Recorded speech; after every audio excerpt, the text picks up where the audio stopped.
This is Professor Hader. He is sitting in his car, carefully looking at a picture. In that picture, 3 dogs are seen tightly tied together. At that moment, a truck suddenly stops, and the truck driver starts walking towards the forest to use the toilet. At the same time, Professor Hader quietly follows him, raises a gun, and aims it at him. Then the scene changes. We see 2 girls, one named Jenny and the other named Lindsay. They are both traveling in Germany. They were preparing to go to a party, which is why Lindsay was checking the location of the place on her phone. Since they were both new here, they didn't know much about Germany. They rented a car and left for the party that night. They drove a long way through the forest, but gradually they lost their way. Unfortunately, their car tire suddenly got punctured. Lindsay tried to call a mechanic to repair the car, but since they were deep in the forest, there was no signal on their phones, there was no network at all, and they were stranded in a place where no one had passed by for a long time. Then they decided to stay inside the car, thinking that if anyone passed by, they would ask for help. After a while, a car passed by. Seeing this, they started asking for help. But it turned out that an old man was inside that car, and when he saw them alone, he began making strange gestures toward them. This scared both of them, and they immediately locked the car doors from the inside. The driver then left. After that, the girls got out of their car and started looking around for any nearby houses so they could call someone for help. After walking a little distance, they saw light coming from inside a house. They went toward it, and at that very moment, it started raining heavily, soaking them completely. They somehow reached the house and knocked on the door. The door opened, and standing there was Professor Hader, the same man we saw at the beginning of the movie. This was his house. They told Professor Hader about their problem. Seeing them alone, the professor invited them inside. Meanwhile, there were strange and unsettling pictures hanging on the walls of his house, which made them feel quite uncomfortable. Just then, Professor Hader asked them, "Are you travelers?" They replied, "Yes, we came from New York to visit Germany." They immediately requested the professor to call someone to repair their car, but he completely ignored their request and instead asked, "Are you related to each other?" They replied, "No, we're just friends." At that moment, the professor stood up, pretending to have an excuse, and said, "I'll bring you some water." Then he went straight to the kitchen. He acted as if he was calling a car repair service so they wouldn't get suspicious. Secretly, Professor Hader mixed some kind of drug into both glasses of water and handed them to the girls. Lindsay drank all of her water, but Jenny accidentally dropped her glass. Seeing this, Professor Hader became angry and started shouting. He then said he was going to get a towel from the basement to clean up the mess. He went downstairs, straight into the basement, and began filling a syringe with some kind of injection. Meanwhile, Lindsay was slowly losing consciousness as the drug had started to take effect. At that moment, Jenny again asked the professor to call the car repair people, but the professor bluntly said no and immediately came back with the syringe, injecting it straight into Jenny's throat. Soon, Jenny also began to lose consciousness. In the next scene, when Jenny and Lindsay regain consciousness, they find themselves tied up in Professor Hader's lab. Next to them, another man is also tied up, the same truck driver we saw at the beginning of the movie. At this moment, Professor Hader enters the room and says to the truck driver, "You are not a match, my friend. So now it's time for you to die." He then injects him with a poisonous substance, and the man dies instantly right before their eyes. After that, the professor drags the body away and secretly buries it in his own garden. Then we see the professor bringing another unconscious man into his lab. He lays him on the bed next to Lindsay and Jenny. After that, the professor stands in front of them wearing a white lab coat. He first introduces himself and says that his name is Hader. He explains that he used to be a surgeon, and his specialty was connecting living beings together. He then says that a few days ago, he had operated on 3 dogs and surgically joined them together, connecting them from behind. And now this deranged professor was planning to perform the exact same operation on these 3 people,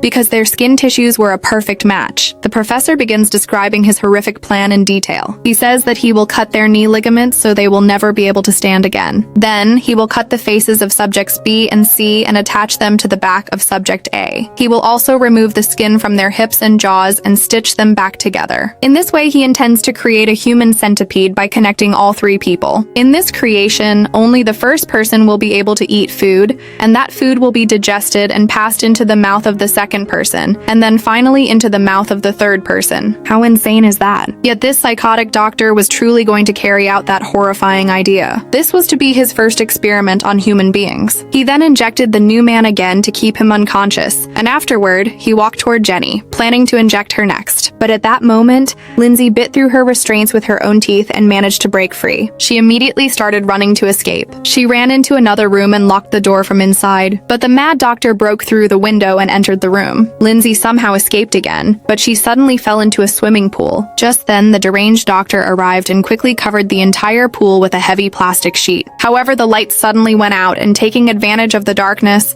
Lindsay managed to crawl out and escape. She ran straight to the doctor's lab, found Jenny, and tried to pull her out, but Jenny was still unconscious because of the earlier injection. Lindsay somehow managed to drag her out, but right then, the doctor appeared from behind and shot Lindsay with a tranquilizer dart, knocking her unconscious. The doctor then brought both of them back to the lab and began his gruesome operation. It turns out that the doctor successfully completed his horrific experiment. A few days later, we see that the human centipede he created has not yet fully healed. Even in that condition, he forces them to stand up. The man was at the front, Lindsay was in the middle, and Jenny was at the back. All three of them were in unbearable pain. Still, the doctor made them stand and even took pictures of them. Then he took them in front of a mirror, and upon seeing their horrifying reflection, they began to cry. After that, the doctor locked them in a cage, treated them like animals, and even fed them dog food. Later, we see the doctor taking them out to the yard in front of the house. At that moment, the man in front suddenly needed to relieve himself, and the waste directly went into Lindsay's mouth. Meanwhile, Lindsay was forced to swallow it, and it was an extremely horrifying and disgusting scene. Then one day, the doctor examined them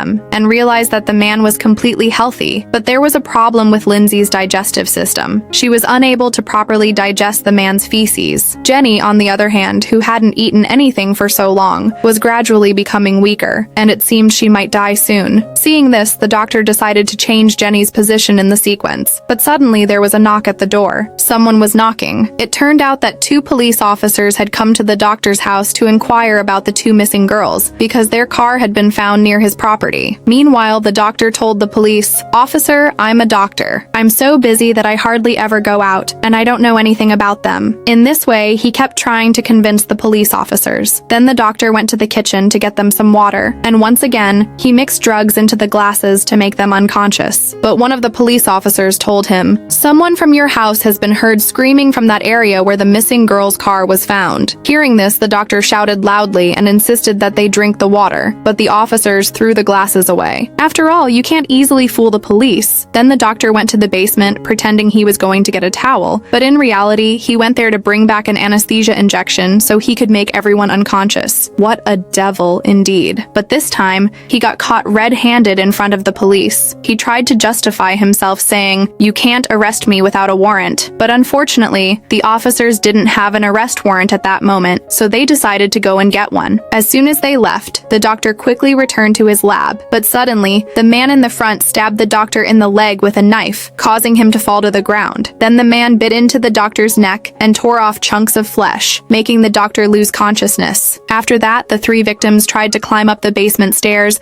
struggling terribly to move. Because their knee ligaments had been removed, they were no longer able to walk properly. Just then, when the doctor regained consciousness, he grabbed a weapon and began searching for them. The man in front was trying to break open the window frame, but the doctor arrived there at that exact moment. Realizing there was no way to escape, the man slit his own throat with the broken window frame out of shame and despair, dying on the spot. Meanwhile, the 2 policemen returned, but they didn't see anyone around. They entered the house and started searching every corner, including the balcony. While searching, one of the officers found all 3 victims. Just then, a gunshot was heard. The other officer rushed toward the sound and found his partner lying dead. The doctor then shot the second police officer as well, but before dying, that officer managed to fire back, shooting the doctor too. Both of them died there. And the movie ends with the horrifying image of the human centipede created by the doctor. We never get to know what happened to Lindsay and Jenny after that. The lingering question remains, will they ever get their beautiful lives back? Thanks for watching this recap. If you enjoyed it, don't forget to comment below and tell me what movie or series you want me to recap next.